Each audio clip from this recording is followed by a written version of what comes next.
Wanderwoman nennt sich Christine Thürmer. Seit 20 Jahren erkundet sie die Welt zu Fuß. Knapp 70.000 Kilometer sind bis jetzt zusammengekommen. Sie läuft und läuft und läuft. Wandern, das ist ihr Leben. Das Grundgefühl beim Wandern ist wirklich das Glück als langer, ruhiger Fluss. Also beim Wandern, das ist ja eine Ausdauersportart. Da hat man jetzt nicht diesen einen Wow-Adrenalin-Glücksmoment, sondern es ist einfach so wow, so eine Grundzufriedenheit und so eine Grunddankbarkeit. Es vergeht kein Abend, wo ich mich nicht auf meiner Isomatte ausstrecke und denke, boah, was für ein tolles Leben. Wirklich danke, danke, danke. Montagmorgen am Nürnberger Hauptbahnhof. Ein Zwischenstopp für Christine Thürmer. Wir sind mit ihr verabredet. Der Zug kommt aus Stuttgart, abends geht's weiter nach Berlin. Wenn sie mal in Deutschland ist, jagt ein Termin den nächsten. Ich habe immer fortlaufend Anfragen, aber wenn ich natürlich jetzt irgendwo in der Weltgeschichte rumwandere, kann ich das nicht annehmen. Das wird da alles geballt abgearbeitet, wenn ich hier in Deutschland bin. Franken ist ihre alte Heimat. Christine Thürmer lebt zwar schon lange nicht mehr hier, sie ist aber in Forchheim geboren und aufgewachsen. Also ich kann tatsächlich nur richtig Fränkisch werfen, wenn es sein muss. Also so richtig mit Butzelkühe und Greimeicherla und alles. Ne? Aber ich kann auch dann fließend wieder ins Hochdeutsche wechseln. Dass sie mal die nach eigenen Angaben meistgewanderte Frau der Welt werden würde, konnte keiner ahnen. Sport sei ihr früher ein Graus gewesen, sagt sie. Nach der Schule geht sie nach Berlin, macht als Managerin Karriere und richtig viel Geld. Mit Mitte 30 dann der große Bruch. Völlig überraschend kommt die Kündigung. Und dann verliert sie auch noch einen geliebten Menschen.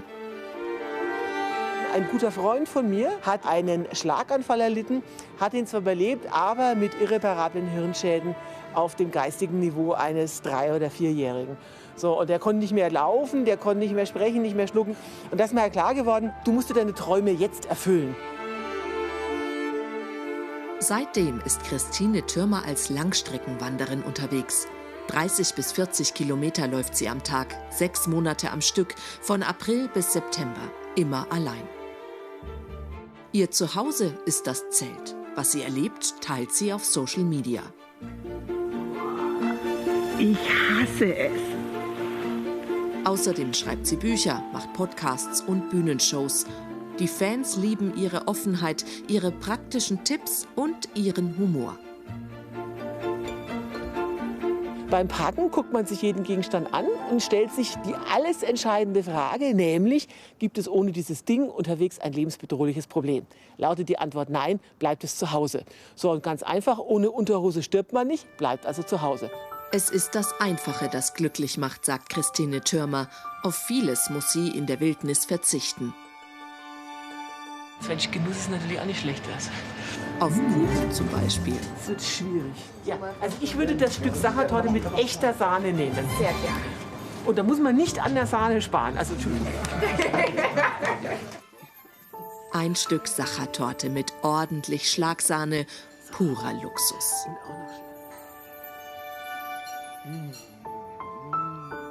5 Bücher hat Christine Thürmer mittlerweile geschrieben, ist Bestsellerautorin. Mit dem Reisen erfüllt sie sich ihren Lebenstraum, aber auch der hat seinen Preis. Zu Beginn meiner Outdoor-Karriere sind mir auch viele Freunde abhanden gekommen, weil ich halt den Großteil des Jahres eben nicht mehr da war, um mal einen Kaffee trinken zu gehen oder mal ins Kino zu gehen.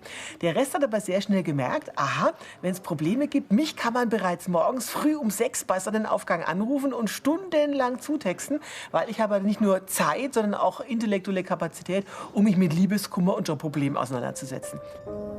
Im Unterwegssein hat sie ihr großes Glück gefunden, sagt die 58-Jährige, und ist froh, ihr Leben vor 20 Jahren noch mal völlig umgekrempelt zu haben. Wandern macht zu einem glücklicheren Menschen. Ich glaube, das sieht man bei mir ganz großartig. Ich kann gar nicht genug davon kriegen. Also ich bin ja seit meiner ersten Wanderung, habe ich ja nicht mehr damit aufgehört. Und wie geht's weiter? Wandern kann man ewig, sagt sie, und plant die nächsten Routen. Die 100.000 Kilometer will sie voll machen und dann mal schauen.